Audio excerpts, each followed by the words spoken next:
Laisse-moi te dire quelque chose. Beaucoup de vous s'étonnent et se demandent pourquoi je prie si souvent en langue. Écoute maintenant. J'ai eu la chance d'avoir été dans les deux mondes. C'est ce qui me donne un avantage. Je savais tellement de choses sur le monde des ténèbres. Maintenant, j'ai connu le monde de Dieu. Les choses que j'ai vues quand j'étais dans les ténèbres m'ont poussé à me poser quelques questions. Elles m'ont convaincu que quelque chose n'était pas OK. Prends exemple, quand les agents des ténèbres ont formé une armée et sont en train d'avancer contre un croyant et tout d'un coup, ce croyant se tourne vers la prière en langue. Tu peux voir que l'esprit qui maintenait le sorcier est en train de fondre comme de la cire. Et quand ça fond, cette cire colle sur le corps du sorcier et le tue. Quand j'étais avec Satan une fois, le diable m'a dit qu'il détestait les chrétiens qui avaient décidé de faire de la prière leur style de vie. Pourquoi? Parce que la prière est la communication envers Dieu. Il ne veut pas que les chrétiens communiquent avec Dieu. Et quand il disait ça, il s'est transformé en un dragon. Et il m'a dit qu'il avalait les prières des saints pour les affaiblir et pour les empêcher de communiquer avec leur Père.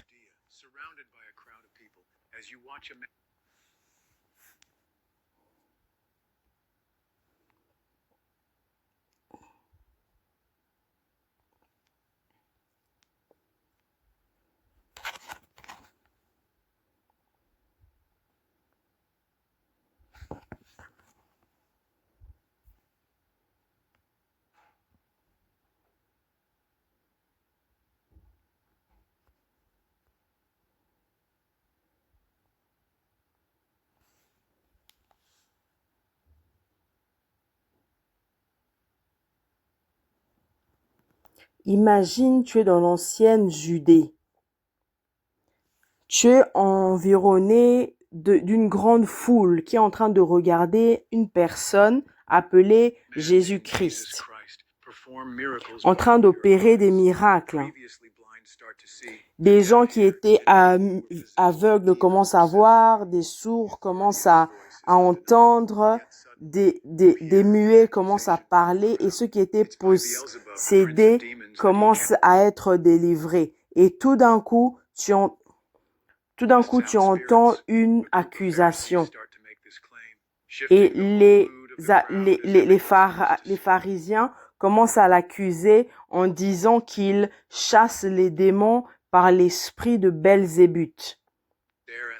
Et les pharisiens ont placé ce doute dans la foule et les gens commencent à être suspicieux, les gens commencent à douter. Imagine quand tu vois une scène comme ça, qu'est-ce que tu vas ressentir? Tu vas ressentir quoi? La peur, la crainte ou bien un esprit de trahison? Pourtant, Jésus, qui était là, calme, leur a répondu comme ça. Il a dit, un royaume qui est divisé en lui-même ne peut pas persister. Marc 3, verset 24. Ces paroles ont tout de suite apporté le silence dans la foule. Il a continué, tout royaume qui est divisé en lui-même ne peut pas persister. Alors, si Satan chasse Satan, il est divisé. Comment est-ce que son royaume peut-il persister? Matthieu 12 nous dit cela. Et malheureusement, ce que je viens de vous décrire est ce que l'ennemi fait ça souvent. Il crée le doute et la division. C'est la tactique et la stratégie que le diable utilise toujours aujourd'hui. Il cherche à corrompre les chrétiens. Dans ma vidéo précédente, j'ai parlé du don du Saint-Esprit et j'ai vu plusieurs personnes dans les commentaires demander si ce don était vraiment un don de Dieu. J'aimerais expliquer pour éliminer les doutes parce que ces doutes séparent beaucoup les chrétiens. Dans le livre des Actes, la Bible dit qu'ils étaient tous remplis du Saint-Esprit et ont commencé à prier en langue. Dans Romains 8, 26, la Bible dit l'Esprit nous aide dans notre faiblesse, car nous ne savons pas comment nous devons prier, mais l'Esprit lui-même intercède en notre faveur avec des sons que nous ne pouvons pas prononcer. Le don du Saint-Esprit est le Saint-Esprit en train d'intercéder avec nous. Le diable essaie toujours de manipuler ce don. Nous devons nous rappeler que le Satan n'a pas la capacité de créer. Il ne vient que pour voler, pour égorger et pour détruire. Comme dit Jean 10:10. Il prend ce que Dieu a fait qui est pur et sacré et il le change en mettant de l'iniquité et du doute à l'intérieur. Repartons en Genèse 3:1. Satan a utilisé une méthode qui n'était pas un pur mensonge, mais il a posé la question, est-ce que Dieu a vraiment dit que tu ne pouvais pas manger de fruits du jardin? Qu'est-ce qu'il fait? Il met le doute dans notre esprit. Pourquoi? Parce qu'il veut t'empêcher d'expérimenter la totalité de la bénédiction de Dieu, des promesses de Dieu. Et maintenant, c'est notre tour. C'est notre tour de stopper le nuage que le diable place sur nous pour nous empêcher de recevoir les grâces de Dieu. Il n'a pas beaucoup de pouvoir, Satan, mais il utilise des murmures qui peuvent être tellement écrasants et qui peuvent nous empêcher d'avancer.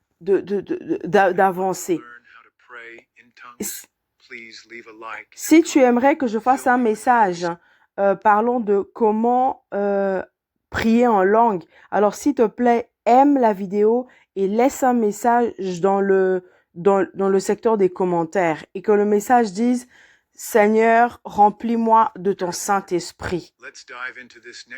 Alors nous allons aller dans le prochain clip de Erika Mukisa. Elle raconte ce qui s'est passé avec elle quand elle a rencontré le Satan et comment Satan a conçu les prières des chrétiens.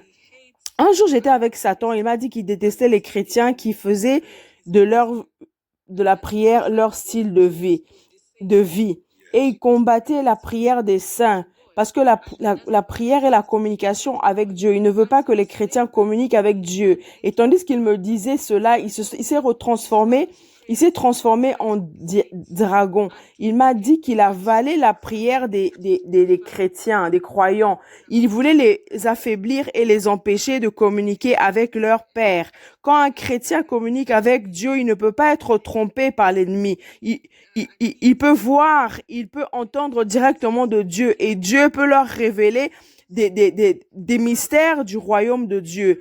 Alors, qu'est-ce que le diable fait? Il avale la prière des croyants. Quand une personne est en train de prier en accord avec la parole, il communique avec Dieu en accord avec la parole, la prière vient comme une forme de fumée. Et cette fumée est comme un parfum de bonne odeur devant l'Éternel. Et Dieu reçoit ce parfum et envoie une réponse. Pourquoi? Parce que Dieu a créé l'humain afin d'avoir une relation avec lui. Il veut communiquer avec sa création, avoir une interaction avec sa création. Maintenant, Dieu envoie la réponse de plusieurs manières. Il peut apparaître à la personne dans le rêve, dans une vision. Il peut envoyer un ange avec un message pour la personne qui prie. Alors, qu'est-ce que l'ennemi fait? Il apporte beaucoup de pensées, beaucoup d'activités dans la pensée, dans la tête de la personne. Qu'est-ce que je vous ai dit? L'esprit, c'est là où il y a le cœur. Et là, il y a la pensée. Donc, il amène beaucoup de choses dans la pensée de la personne. Et quand la personne, au lieu de se concentrer sur la prière, elle pense, ah, je dois maintenant payer la facture, payer le loyer. Oh, ma femme m'a déçu. Pourquoi est-ce que telle personne m'a fait ça? En fait,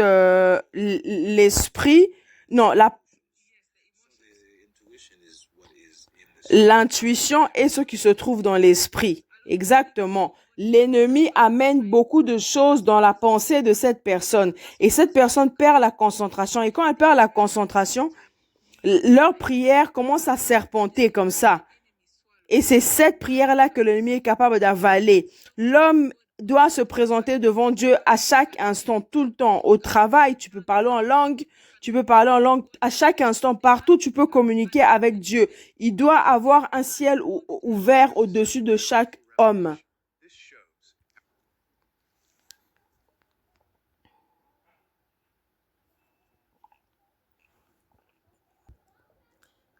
Ça, c'était une révélation très puissante et qui nous montre combien Satan n'a pas peur des croyants qui ne savent pas comment prier. Satan a peur des chrétiens qui savent comment prier avec une prière conduite par le Saint-Esprit, qui peut justement briser le royaume des ténèbres. La Bible dit, tu n'as pas parce que tu ne demandes pas à Dieu. Et quand tu demandes, tu ne reçois pas parce que tu demandes avec de mauvais motifs. Nous devons demander à Dieu ce que nous désirons et pas assumer qu'il sait. Oui, nous savons qu'il sait, mais il veut que nous demandions. N'aie pas peur de demander à Dieu ce dont tu as besoin, ce que tu désires.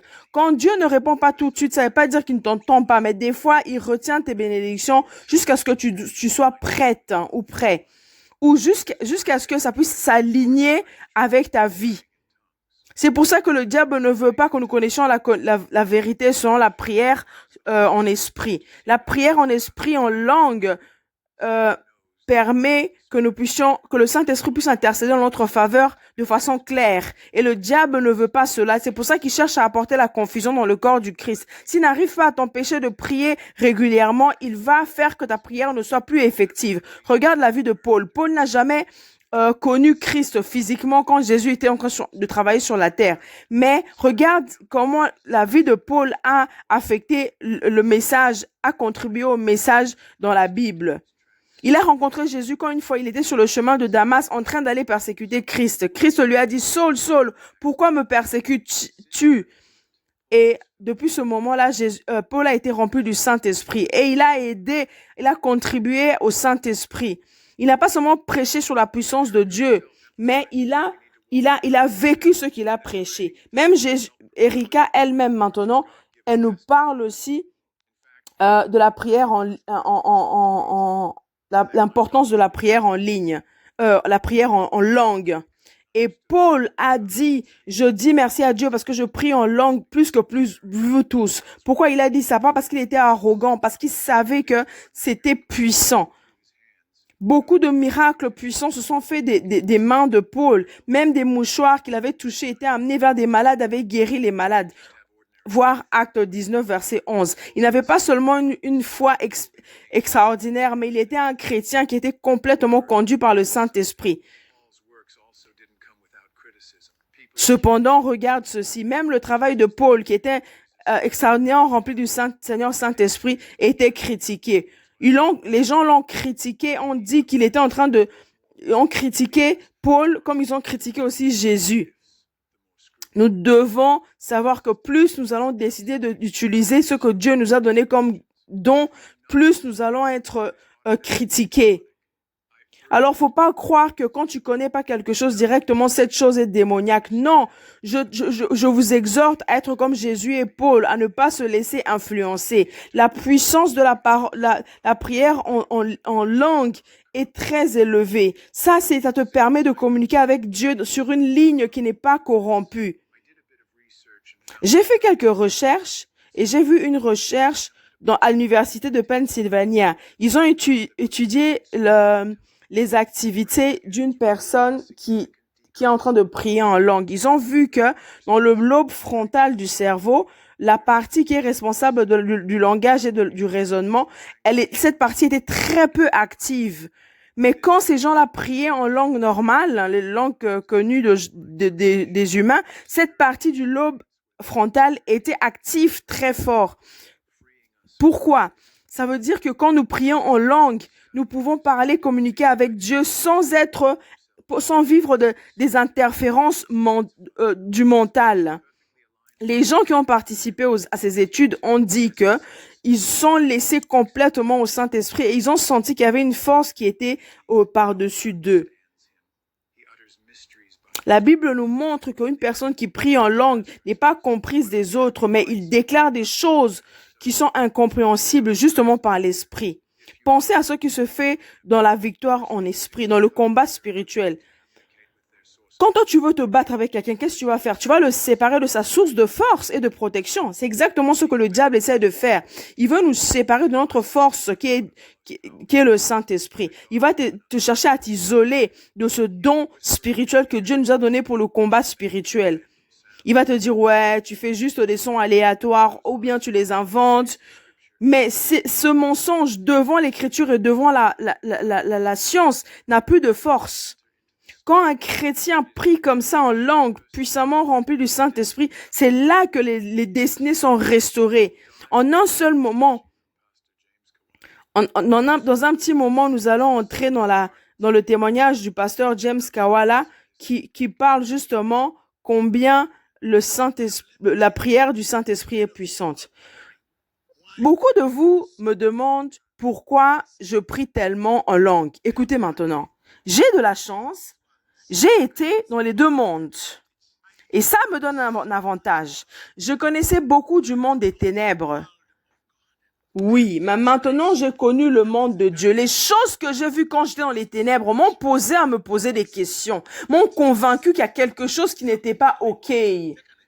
Regarde, par exemple, quand les agents du diable sont formés en armée et avancent contre un chrétien, un croyant, et que tout d'un coup ce croyant se tourne vers la prière en langue, tu vas voir que l'esprit de maintenance qui maintient ce sorcier commence à fondre comme de la cire. Et quand cette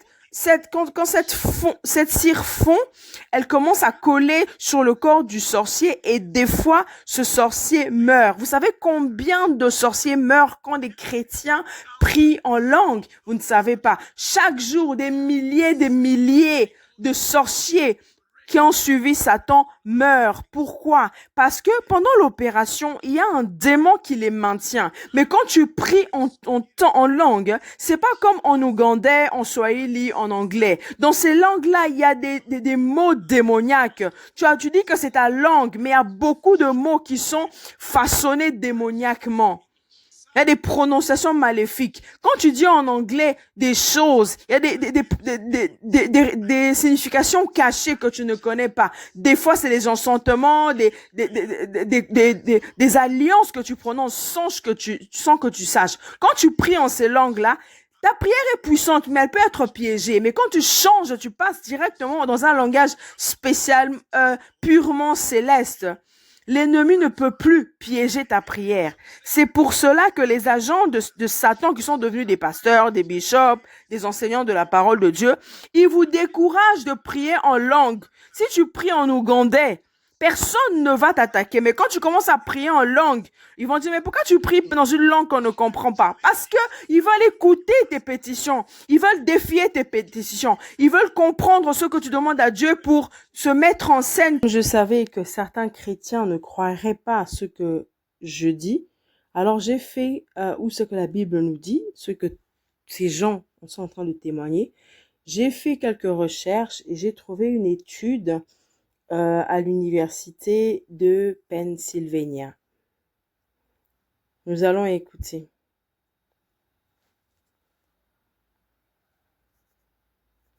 Ils ont examiné l'activité du cerveau d'une personne pendant la prière. Une fois pendant la prière en langue et une fois pendant la prière en langue normale. Et quand ils ont examiné ça, ils ont vu que le globe frontal, la partie qui est responsable du langage et du raisonnement, pendant la prière en langue, était peu active. Tandis que quand la personne priait dans une langue connue, cette partie était beaucoup plus active. Cette étude nous aide à comprendre que la prière en langue est une expérience spirituelle. C'est le Saint-Esprit qui communique directement avec Dieu, nous libérant des interférences mentales. Ceux qui ont participé à cette étude ont dit qu'ils ont senti qu'il y avait un esprit qui était en train de les guider. Et ceci est en accord avec 1 Corinthiens 2,14 qui dit « Celui qui parle en langue ne parle pas aux hommes, mais à Dieu. Personne ne le comprend car il prononce des mystères. » Et à la fin, nous devons nous demander pourquoi est-ce que l'ennemi va s'acharner sur cette chose qui est tellement sacrée. C'est normal. Quand tu te combats, qu'est-ce que tu veux? Tu veux couper l'habilité de ton ennemi à communiquer avec sa source de protection et de force. Et c'est ce que Satan fait. Il essaye de nous empêcher de prier en langue. Il veut nous pousser à questionner la puissance de la prière en langue. C'est pour te séparer, t'isoler d'un don puissant pendant la prière, le combat spirituel. Il te dira, oh non, tu inventes juste des sons aléatoires ou bien tu es en train de les imaginer. Mais ce mensonge, même devant la science et surtout devant l'écriture, ne peut pas tenir. Le diable a peur des chrétiens qui sont complètement remplis du Saint-Esprit. Et là, pendant ce genre de prière, c'est là que les vies sont restaurées, les destinées sont restaurées, les malédictions sont brisées. Dans un petit moment, nous allons plonger dans le témoignage, dans l'enseignement du pasteur James Kawala, qui est en train d'expliquer pourquoi justement l'ennemi de Satan est en train de cibler la prière et le parler en langue et combien cela est en train d'affaiblir l'Église, justement quand elle ne prie pas et qu'elle elle ne parle pas en langue. Beaucoup d'entre vous se demandent pourquoi je prie si souvent en langue. Écoutez, j'ai la chance parce que j'ai connu les deux mondes. J'ai connu le monde des ténèbres et maintenant j'ai connu le monde de Dieu. Et quand je servais dans les ténèbres, les choses que j'ai vues m'ont fait me poser beaucoup de questions. Elles m'ont convaincu que quelque chose n'était pas OK, que quelque chose ne se passait pas comme il fallait. Par exemple, quand les agents des ténèbres se sont formés en armée, ils sont en train d'avancer contre un croyant et ce croyant directement se tourne vers la prière en langue. Tu peux voir que l'esprit de maintien, le démon de maintien qui était la force de ce sorcier, commence à fondre. Ils font comme de la cire. Quand ils font, ils se collent au corps du sorcier et des fois, ils tuent même ce sorcier. Vous savez combien de sorciers meurent par jour quand les chrétiens ou les croyants prient en langue? Vous ne savez pas. Pourquoi? Parce que pendant l'opération, il y a ce démon de maintien. Quand justement le croyant commence à prier en langue, écoutez, quand vous priez en anglais, en français, en ougandais, en swahili, ce que vous appelez votre langue a des mots démoniaques, a des sons diaboliques. Ça, des sons qui ont été conçus dans ta langue maternelle. Quand tu les prononces en anglais, certains de ces mots ont une signification cachée.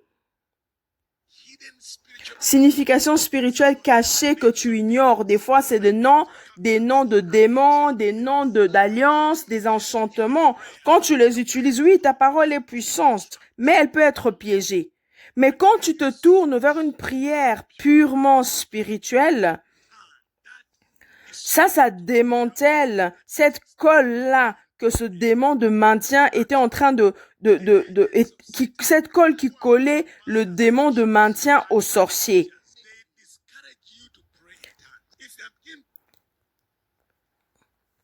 Quand la prière est puissante, la colle, elle décolle en fait, elle décolle et a fait fondre ce démon de maintien qui était attaché au sorcier. C'est pour ça que des fois, il meurt.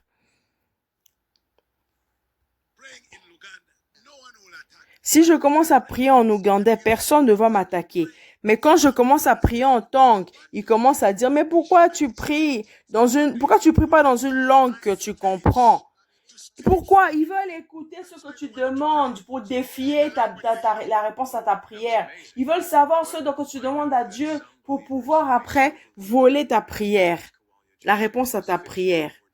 Waouh! Cette révélation était vraiment puissante. Mais comme je sais qu'il y a des gens qui vont quand même pas croire, j'ai fait encore une autre recherche et j'ai trouvé encore une autre étude qui a examiné les significations cachées dans des mots dans des mots en anglais. Ça nous montre que les mots sont loin d'être sans importance. Les mots portent un poids spirituel. Les mots peuvent être des instruments puissants, mais ils peuvent aussi être des sorts lancés. Le mot mortgage, mort et gage, ça vient du vieux français. Gage à mort, ça veut dire que ça part d'un fardeau financier à long terme. Même quand tu dis good morning, ça veut dire bonjour, mais le mot morning, phonétiquement, parle de peine, de tristesse, de douleur à la place de la joie. Le nom, par exemple, job, en hébreu, c'est un nom qui veut dire persécuter, détester.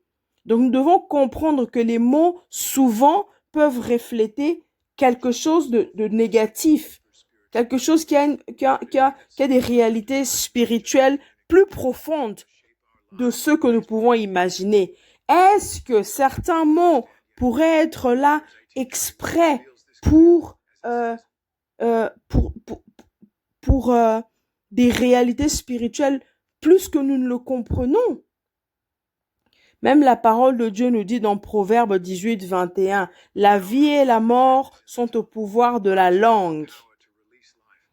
Les mots ont la puissance de te libérer, mais les mots ont aussi la puissance de te lier dans des forteresses spirituelles. Et Satan le sait.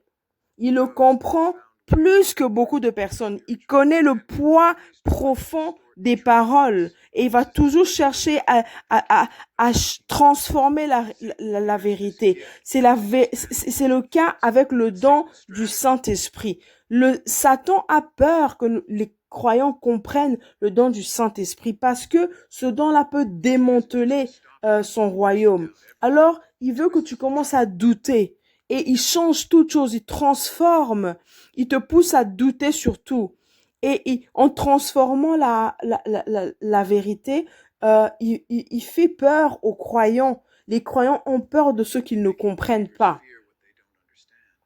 Mais nous devons comprendre quelque chose. Rejeter les dons spirituels parce que nous ne les comprenons pas ne nous protégerait pas. C'est comme si tu disais que ton corps était mauvais, tout simplement parce que tu sais que quelqu'un peut l'utiliser d'une mauvaise manière. C'est pas vrai. Donc, Dieu a créé ces dons pas pour la peur, mais pour sa gloire. Si tu aimerais savoir comment avoir le don de la prière en langue, je peux t'aider. Je peux te recommander 3 pas pour te guider. J'aimerais t'aider. Alors, les 3 pas seraient les suivants. Premièrement, abandonne-toi complètement à Jésus et accepte-le comme le Seigneur et Sauveur de ta vie. Demande-lui de te remplir de son Saint-Esprit. Si tu ne sais pas comment prier, je vais épingler une petite prière dans la section des commentaires. Deuxièmement, demande à Dieu de te donner ce don du Saint-Esprit et aie confiance qu'il va te le donner, comme le dit dans Luc 11, 13. Cependant, ne t'attends pas à ce que tu reçoives cela tout de suite après ta demande. Il faut que tu passes du temps dans la prière régulièrement et chercher avec sérieux une relation intime avec Dieu. Souviens-toi que nous avons tous différentes expériences. Alors ne passe pas ton temps à te comparer ou à comparer le temps qu'il a fallu à Dieu de te répondre par rapport au temps qu'il a fallu à Dieu de répondre à telle autre personne. Au contraire, aie confiance que Dieu va te guider sur tout le chemin. Numéro 3, ouvre ta bouche. Lâche le contrôle pendant que tu pries. Ça va être un peu inconfortable et pas familier, mais sache que la foi grandit dans l'action et non dans le raisonnement. Aie toujours confiance que le Seigneur va te guider. J'espère et je prie que le Seigneur va répondre à ta prière et que tu vas recevoir ce magnifique cadeau spirituel. J'aimerais aussi vous remercier les amis parce que je suis arrivée à 2000 abonnés. Je vous aime chacun de vous. Merci pour vos commentaires. Si ce message trouve un écho auprès de quelqu'un, alors laissez un message et laissez un message, laissez un message dans les commentaires, aimez le message que vous avez écouté et n'oubliez pas d'écouter la prochaine vidéo que vous voyez sur l'écran.